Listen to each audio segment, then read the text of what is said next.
fuck daylight savings time. I mean that very sincerely. Fuck daylight savings time. In the ass, with a chainsaw, over and over and over again. It's messed me up, and I think, I think I'm still going to be recovering from that time change for about another week or so. And, given my condition, the depression, the whole sleep is very important.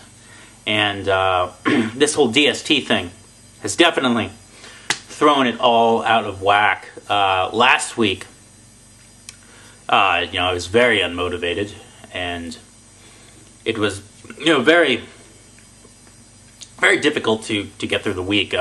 By the end of it, I was okay, but man, at some points there in that week, I thought, surely I am going to end up in my bedroom with tinfoil over the windows, listening to the Smiths all day. But thankfully that didn't occur. But, just to hammer it home how much I think this whole daylight savings time really messed with me. So on Friday, I was driving home from work, and I stopped at a stop sign, and I was the only person that was stopping at a four-way stop, and I stared at the stop sign for maybe about a minute or so, and I was waiting for that stop sign to change like a light. So daylight savings, man, it's brutal. Kazakhstan doesn't do daylight savings time. We think we're so great in America. We think we're the greatest country in the world. But we're still doing this daylight savings time nonsense. And Kazakhstan's not doing it because of the health concerns. And, I don't think China's doing it, and it seems like in some ways, we're taking human rights lessons from China. Well, let's stop taking human rights lessons from China and take lessons from them on this whole DST nonsense. That would be good. Coney 2012. And I remember, the day it started to get big, I was seeing it everywhere. Coney 2012. And I was seeing it on Twitter. A bunch of people that I was friends with on Facebook were sharing that link. And I was scratching my head because I honestly had no idea who the hell Coney was. I will admit I had no idea who the hell he was. And, I looked into it a little bit. And, I watched the film first. And, the thing that really disturbed me, and I know the Coney thing is kind of old news by now, and it's probably going to be off the front page, pretty soon. Well, I mean, it's off the front page, but I don't think a lot of people are going to be talking about it in far too long. But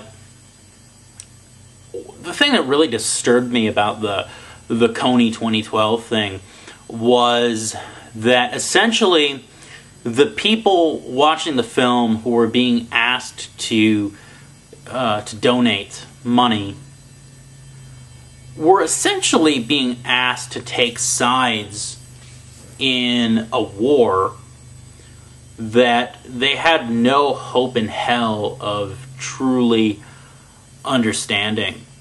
After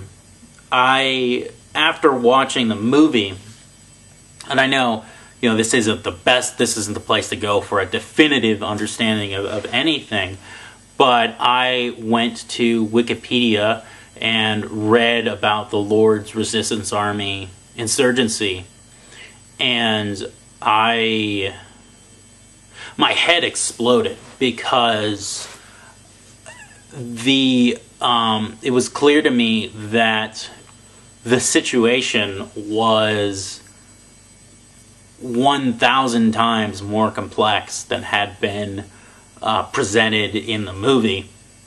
And this struck me as a conflict where it wasn't good guys on one side and bad guys on the other. It was bad guys on one side and worse guys on the other. You know, that's how it struck me. And what really bothered me about it was just how simplistic the whole thing was.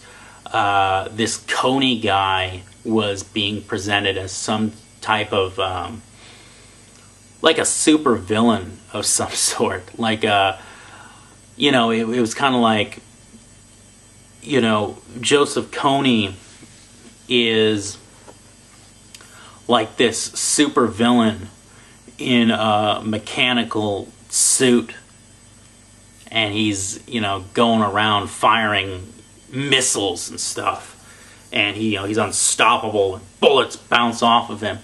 But on the other side, there's a bunch of Marvel superheroes coming to oppose him, and it was just way too goddamn simplistic, and it was just so strange, just out of nowhere.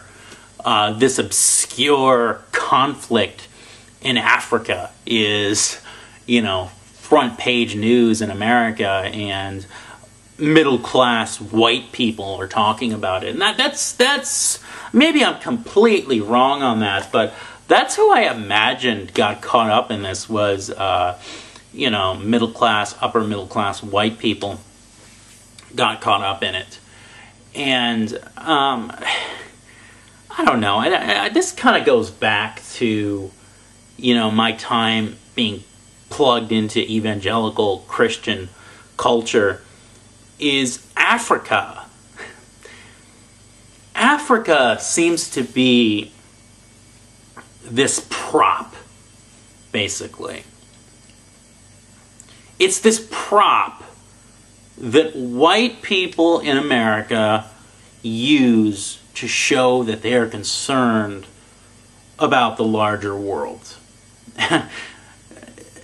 To show that they are worldly, to show that there is more to them than clothing bought at the Gap, or watching Sex in the City, or, you know, going to Jamba Juice and, you know, chatting with their friends about stupid bullshit like Jersey Shore.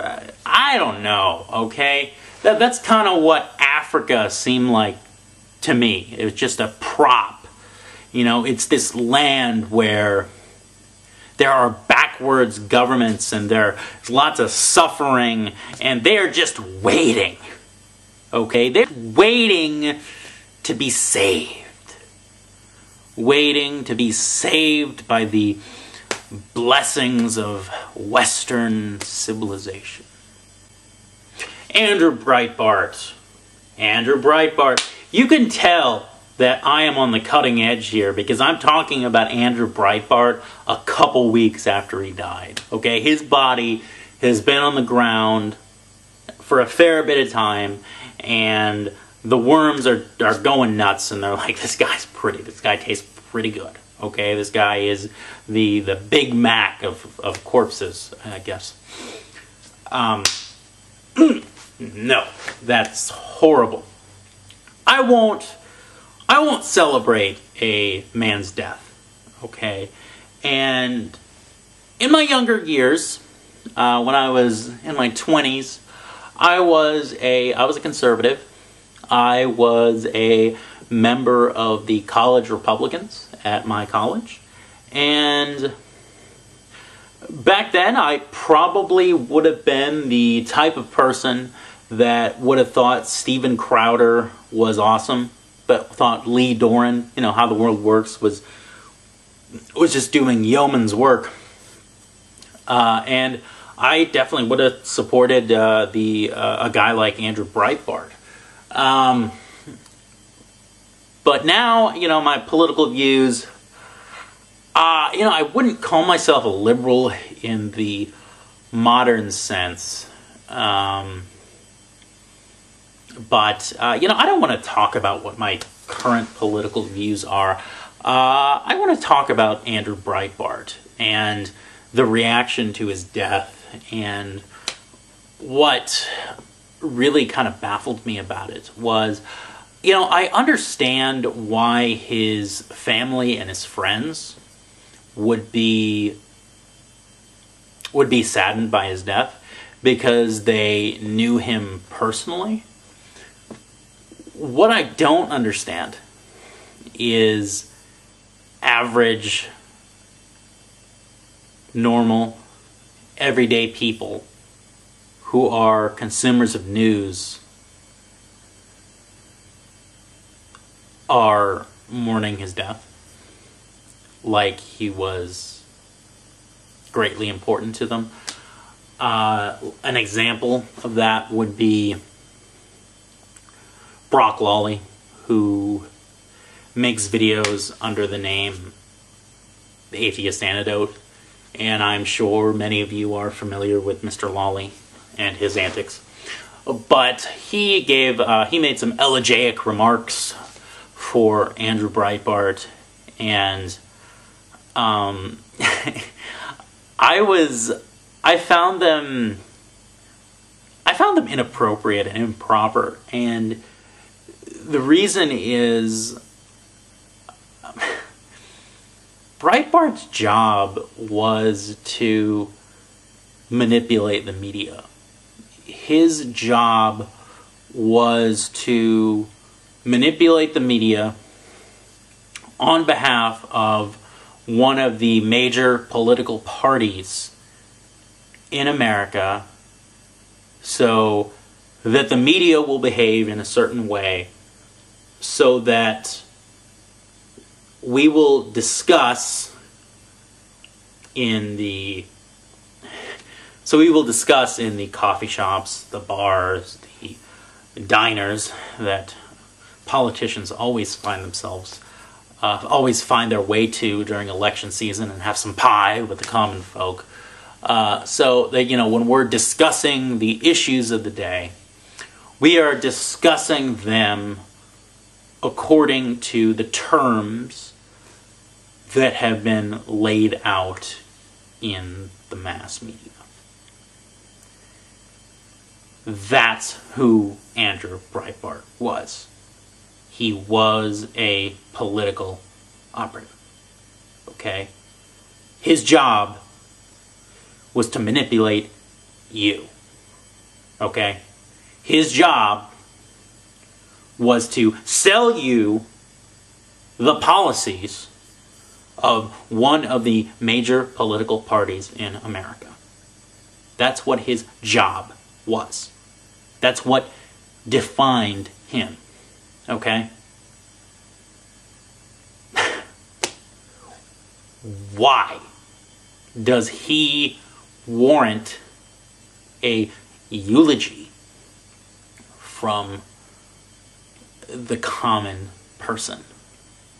The normal, everyday person who goes to work every day. Why? Explain that to me, because I don't understand. Just at his core, there was a dishonesty, a slyness about his life's work.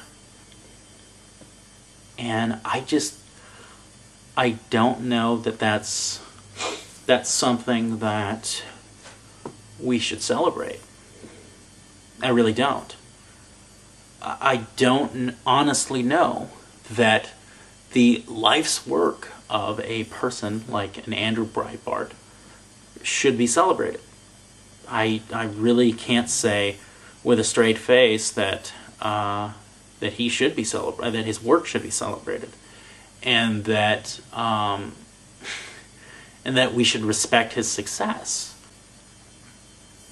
I sincerely want to thank you for watching.